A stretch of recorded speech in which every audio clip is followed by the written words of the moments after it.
All right, here we are. Welcome, everyone. We are back with the Impact in Action in Conversation, where we're going to talk with leaders and entrepreneurs about mindset shifts and tactical approaches to help you put your impact in action. So, I am your friendly host, Maryann Lombardi. I am the CEO of Maryann Lombardi Coaching. I am also an entrepreneur myself, and I help impact entrepreneurs clarify and simplify so they can take the bold action that is necessary to build a good business that does good. A business that also aligns with the life that they want to live. So I am super excited for you to be here today to chat with Melanie Richmond, who is with us. So Melanie, how are you today? I'm doing really well. Thanks for asking. I'm super excited to be on your show. It's actually my first guest appearance. Okay, this is super exciting for all of us. I love it. Well, Melanie, I'm a fan of yours. I love the fact that the work that you do with the folks that you work with is all about wellness. And so I'd love for you to tell the folks out there a little bit about who you are, what you do, and really what lights you up.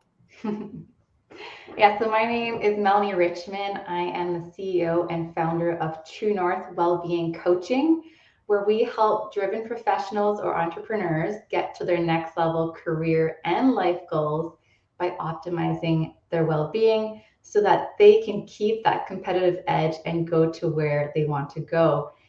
So we're all about optimizing how you're living your life, your state of being, so that you can make your dreams a reality. Yeah, that sounds fantastic. When you say optimize, what do you mean by that, right? Like, what does it mean to optimize your well-being? Yeah, so let's say you wake up in the morning. Are you feeling energized? Are you feeling ready to make today awesome? When you are in the midst of chaos, how are you in that chaos? Like, are you with the chaos, or are you your own separate piece of it that's staying centered amongst the tornado? And when you go to bed at night, are you grateful? Are you happy with how the day went and your overall state of being? So it's really a holistic look at how can I make my day a 10 out of 10 as much as possible. Yeah, that's super helpful. So how did you get into working with clients on the wellness space? Like, what was your journey to this topic? Yeah, so I was always somebody that was very driven and high achiever. I'm a go-getter. I work hard. And early on in my career, I started working probably a little too hard, and my wellness and health started to slip. So I started to notice that I was feeling very disconnected with myself, with my loved ones, my close relationships. With nature and like the things that I was very passionate about growing up, and the things that define me. So I lost a part of myself because I put so much emphasis on performance and work and getting to the next level, which I thought at the time was working harder will get you there, which isn't true.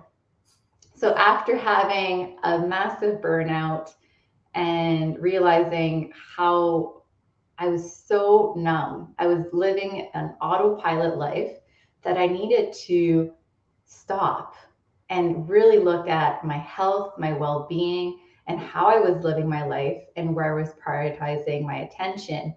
So it was really a massive mindset shift that got me to prioritize it and make it one of my number one values as to how I live every day and the choices that I make.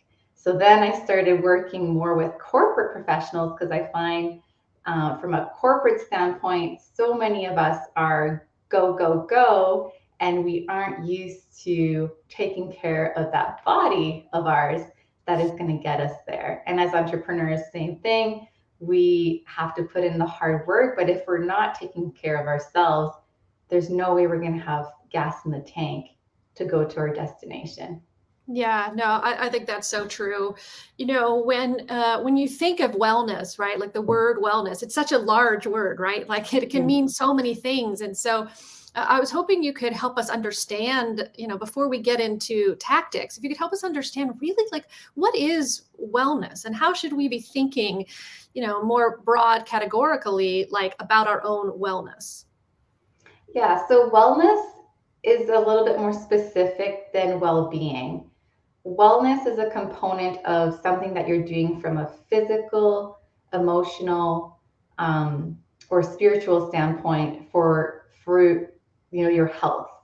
Whereas well-being is looking at a little bit of a broader spectrum. So you're looking more at your state of being. Because let's say you've committed to meditating every morning. If you're meditating just to check it off the list and you're not fully present in that meditation, that's where the state of being comes in. So that's why I like to focus a little bit more on well-being versus wellness. But there's very different ways to look at it, and wellness in general, I would say, is something that you're doing for the greater good of your health, from physical, emotional, spiritual. Okay, that's really great. That's a great distinction.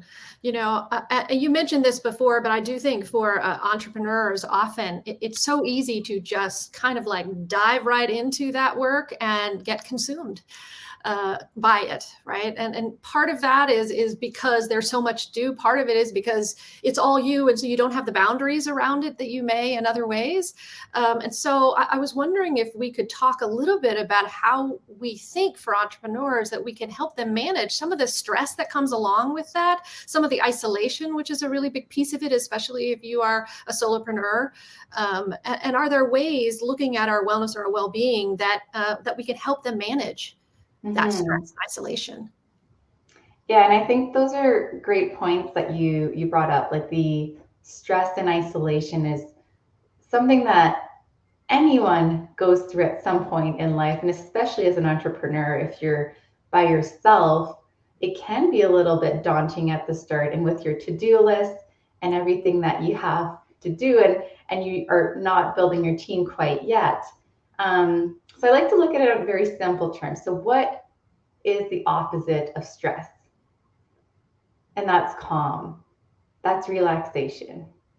So, how can you bring that sense of calm and relaxation into what you do? And this is very personal for everyone. Like, what is it that brings you into that state of calm? And for me, I'm very big into practicing mindfulness yoga practices because I find if I have stress in my body, it's gonna show up in my mind, and it's all connected, right? So the easiest way for me to get stress out of my mind is through the body. So a lot of people love to do cardio exercises, or with yoga, you're moving your body. Some people talk about the hips, how that holds a lot of emotions. So everything is in the body. And when you move it, you're changing the chemistry in the body so that you change the chemistry in your mind. Mm. And when you are stressed, you have a stressor, and that stressor might not be able to get removed. Like I think of my toddler. Every one of us experiences gravitational force. I'm also an engineer, so we have stressors that weigh us down. So we have the weight of gravity pulling us down. And when you are a child, you haven't developed the skills to master centering yourself so that you can stand tall, you can walk. But as we develop those skill sets, then we can handle that stress of gravity and stand our ground. So, similar with running your business, you want to learn the skill set. So, you want to learn the tactics that work for you so that you can be standing still, calm, relaxed, without fear, with So that ease. we're trying to get to a state where we're not a toddler anymore, and we can stand clear and and not run around the room chaotically when we don't get what we want. So I think that's probably Yeah. like, that's something that we can all think about. Like if we're running around the room, in chaos because we didn't get what we want, maybe we need to be more centered and find that calm. So I love that. That's great. Yeah. And then from the isolation portion, the first thing that came to mind was, in order for you to feel connected, with the work that you do and the people you work with, you have to increase your self connection. So I would almost say that you need to prioritize spending time with yourself first. Because once you get to spend more time with yourself, you get to better understand what is it that I'm paying attention to? What are my thoughts? How am I interacting currently with my community? What can I do better to feel more vibrant, to feel more connected? And some things that some people aren't into sitting down for 10 minutes every morning. So maybe that's going for a 10-15 minute walk by yourself without any headsets, like just yourself and your thoughts.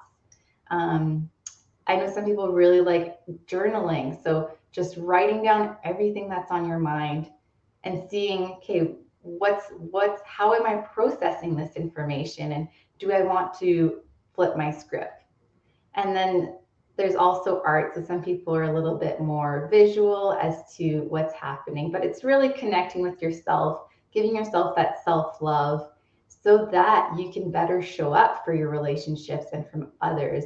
And then you can be doing the work as an impact entrepreneur and really connecting with your clients at a whole new level, like a very deep connection. And that's where you're going to feel that fulfillment. Yeah, that's really helpful.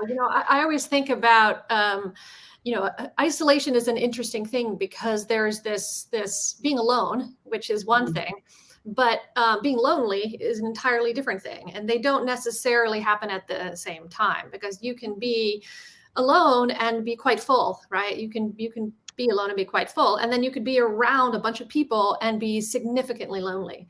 So this idea that you're talking about making sure that you are understanding yourself and that you are okay with yourself and you can be feeling where you are in that, and finding it goes back to that center, right? Like finding that center in some way and being okay with the self definitely can help you manage that being alone time and maybe not make it quite so lonely. Yeah, and sometimes it requires some forgiveness and a lot of self-love, self-compassion in order to be in that right state where you feel okay being yourself, your true authentic self. And then you can really show up with people and get to connect and help them with whatever your life work is. Yeah. Why is self-compassion so hard? No, seriously, right? Like it's a difficult thing for people, right? Yeah. Yeah, it is a really hard thing, and I don't know how much that comes up for with you and your clients, but but why is it such a difficult thing? Yeah, we're typically our worst inner critic, and the way we treat ourselves, we would never do it to anybody else, any of our friends. So one thing that really changed the way I spoke to myself is an exercise that I suggest with any of your clients, any of your viewers, is imagine yourself when you're 5 years old. That innocent child that's so curious about the world and has everything, all of their dreams that they want to fulfill, and talk to yourself like if you're that 5 year old child. And it's really going to change your dialogue and your approach and bring in more of that compassion. I'm sitting here thinking about when my child was 5 years old, and they weren't that innocent. I mean, they were running around doing everything that they could to get around this or get around that, or that kind of thing. But I love the idea of sort of thinking about talking to that more innocent part of you, right? Like that piece of you that isn't burdened by all the chaos or by all of the guilt or shame or negative self-talk, and just try to have a nice, simple conversation with that person. Yeah, because it's really your soul. It's who you are to your core without the rest of it, without all of the accomplishments, all of the titles. It's really who you are. And when you take off all the layers, you can be real with yourself and even write love letters to yourself. Like, I know it sounds kind of corny, but that can make a world of a difference if you're struggling taking that next step in your entrepreneurial journey. Like, tell yourself you can do it and why you can do it and why you're capable and what results you're going to get. Like, it's so powerful once you put it in speech, in writing, and it's going to flourish in life. Yeah. So here, I think we should, you and I right here should agree that we're going to do love jars to ourselves for a month, right? Can you commit to that? Right? Where we'll have a jar. I literally have a jar right here on my desk. Have a jar and write little sentence love notes to ourselves, and then like put them in the jar. And then in May, like just dump them out and read them. Mm-hmm. Right? Or when you're having that hard day and you need additional self-compassion. Yeah. Right. So you can do that with me? Amen. I'm going to do that. Amen. Yes. Yes. All right. And so we'll try to see if we can get other people to join us on creating our little love note jar and make a thing out of it. I love it. Love it. Yeah. So is there anything else we can leave folks with? Like, what's one thing aside from the love jar? What is one thing that people can do for themselves, like just today, that could help them with some of that stress? One small item that we could leave them with. Yeah, the easiest one that comes to mind is to get outside. There's something about being in nature that you will connect with the universe, you know, with the trees, with the birds, with yourself on a new level. And sometimes you need that separation from the stressor, from the isolation, from whatever it is, to connect within yourself, so then you can better show up for that next level goal. I love that. Well, Melanie, tell people how they can connect with you. How can they find you? Where's the best place to go? Yeah, you can find me on LinkedIn, Melanie Richmond, PNG, or you can get on my Instagram handle. It's melanie.c.richmond, or you can go on my website. It's called gotruenorth.net, N-E-T. That's wonderful. Thank you. And you all can find me, go to Facebook, right? Look me up at the Impact in Action Facebook group. So that's facebook.com/groups, Impact in Action group. So you can join me there and join a bunch of really wonderful impact entrepreneurs, getting to know each other, and we're helping each other out and building community. And so we'd love to see you there. So Melanie, thank you so much for your time today. And I look forward to speaking with you again soon. You bet. Thanks so much for having me. Bye-bye. Bye, guys.